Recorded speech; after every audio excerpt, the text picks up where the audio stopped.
You are listening to Bedtime Dreamy Tales. Subscribe to our channel for new story. Story title: The Elves and the Shoemaker. Once upon a time, in a quaint little village, there lived a hardworking and honest shoemaker named Jakob. Despite his relentless effort and sincerity, Jakob could barely earn enough to make ends meet. His shop was filled with the pleasant smell of leather and the echo of his hammering, but customers were few and far between. One day, he found himself with nothing left except enough leather to make one last pair of shoes. With a heavy heart but a clear conscience, Jakob meticulously cut out the leather, planning to rise early the next morning to complete the shoes. That night, he said his prayers, leaving all his worries to heaven, and soon drifted into a peaceful sleep. The next morning, after his usual prayers, Jakob sat down at his workbench and, to his astonishment, found a perfectly crafted pair of shoes standing on the table. The workmanship was impeccable. Every stitch was flawless, every detail precise. It was a true masterpiece. Later that day, a well-dressed gentleman entered the shop. He tried on the shoes, which fit him perfectly, and was so pleased with their quality that he paid Jakob a price much higher than usual. With the money, Jakob bought enough leather to make 2 more pairs of shoes. That evening, he prepared the leather and went to bed early. To his amazement, the next morning, he found 2 pairs of beautifully crafted shoes on his workbench. Word of his exceptional shoes spread, and soon, more customers came, each paying handsomely for his fine footwear. As the days passed, Jakob's fortunes improved. He continued his routine of cutting out leather at night, only to find finished shoes in the morning.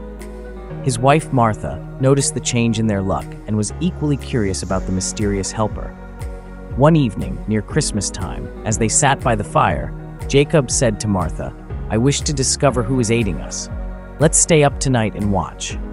Martha agreed, and they decided to hide behind a curtain in the workshop. They left a small lantern burning and waited patiently. As the clock struck midnight, 2 tiny elves, dressed in tattered clothes, appeared. They jumped onto the workbench and began to work with incredible speed and skill, stitching and hammering away until the shoes were perfectly crafted. Jakob and Martha watched in awe until the elves finished their work and disappeared as quickly as they had come. The next morning, Martha said to Jakob, "These little elves have made us prosperous. We should show our gratitude by doing something kind for them. It's sad to see them in such ragged clothes, especially in this cold weather. I will make them new shirts, coats, waistcoats, and pantaloons, and you can make them new shoes." Jakob loved the idea and immediately began working on the tiny shoes while Martha sewed the clothes with care.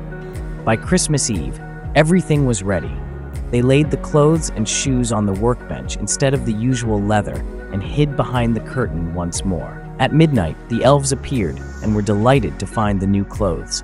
They laughed and chattered in high-pitched voices, quickly dressing themselves. They admired their new outfits, dancing and skipping around the workshop in sheer joy. Then, with a final twirl, they dashed out the door and vanished into the night. After that magical night, the elves never returned, but Jakob and Martha's lives continued to flourish. The shop became renowned for its high-quality shoes, and customers traveled from far and wide to purchase them. Jakob hired a few apprentices and taught them the art of shoemaking with the same dedication and precision the elves had demonstrated. Jakob and Martha's home was always warm and filled with laughter, and they often shared the story of the helpful elves with their grandchildren. The elves had left behind not only the gift of fine shoes, but also a legacy of kindness and gratitude that Jakob and Martha passed on to future generations. And so, the shoemaker and his wife lived happily ever after, blessed by the mysterious elves who had once come to their aid. The spirit of Christmas, kindness, and generosity continued to shine brightly in their lives, reminding everyone in the village of the magic that kindness can bring. If you like this story, please give this video a like. For more stories, go to bedtimedreamytales.com. See you in the next story.